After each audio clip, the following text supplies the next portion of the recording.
बुलेटिनची सुरुवात आपण करणार आहोत एका अतिशय मोठ्या बातमीपासून। महाराष्ट्रामध्ये 7 महिन्यांमध्ये 14,70,000 मतदार वाढलेत। स्थानिक स्वराज्य संस्थेच्या निवडणुकीपूर्वी नवीन मतदार वाढल्याची माहिती समोर येते, तर निवडणूक आयोगाने 4 लाखांपेक्षा जास्त मतदार वगळल्याची माहिती समोर आलेली आहे। 1 जुलै 2025 पर्यंत मतदार याद्या अद्ययावत करण्यात आलेल्या आहेत।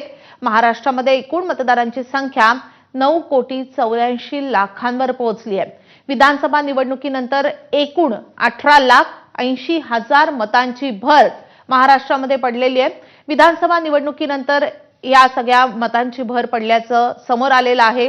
त्यामुळे विधानसभा निवडणुकीनंतर आता महाराष्ट्रातले मतदार पुन्हा वाढलेले आहेत। लोकसभा निवडणुकीनंतर विधानसभा निवडणुकीपर्यंत अशाच प्रकारे मतदार वाढल्याची गोष्ट समोर आली होती आणि त्यानंतर आता स्थानिक स्वराज्य संस्थेच्या निवडणुकीआधीही मतदारांची संख्या वाढलेली आहे। तर सर्वाधिक मतदार कुठे वगळण्यात आलेले आहेत आपण पाहूया। टॉपचे 5 जिल्हे। ठाण्यामध्ये 45,800 मतदारांना वगळण्यात आलेलं आहे। मुंबई उपनगरांमध्ये 44,172 मतदार वगळण्यात आलेले आहेत। तिसरा जिल्हा आहे पुणे। पुण्यामध्ये 43,961 मतदार यादीतून वगळण्यात आलेले आहेत। नाशिकमध्ये 35,479 मतदार आणि 5वा जिल्हा आहे जळगाव। 26,639 मतदार यादीमधून वगळण्यात आलेले आहेत।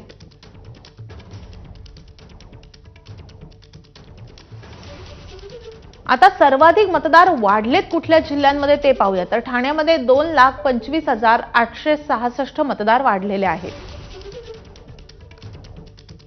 पुण्यामध्ये 1,82,490 मतदार वाढलेत। पालघरमध्ये 97,100 मतदार वाढ। मुंबई उपनगरामध्ये 95,630 मतदार वाढलेले आहेत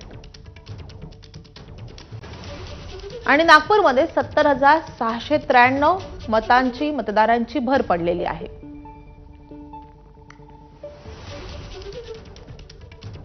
तिसरं ग्राफिक्स आपण बघतोय। सर्वाधिक मतदार कोणत्या जिल्ह्यामध्ये, तर पुण्यामध्ये आता 90,32,080 एवढी मतदारांची संख्या झाली आहे।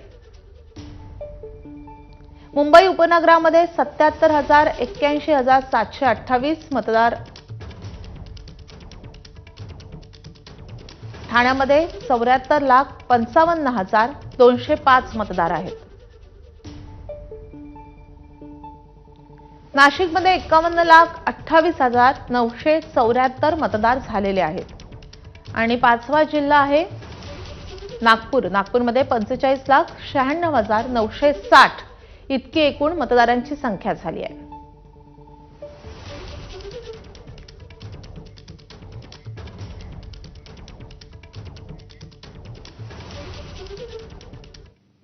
आता आणखी एक महत्त्वाची बातमी। राज्यामध्ये दिवाळीनंतर स्थानिक स्वराज्य संस्थांच्या निवडणुकीचे फटाके फुटणार आहेत। निवडणुकीची प्रक्रिया 3 टप्प्यांमध्ये पार पडणार असल्याचं नियोजन राज्य निवडणूक आयोग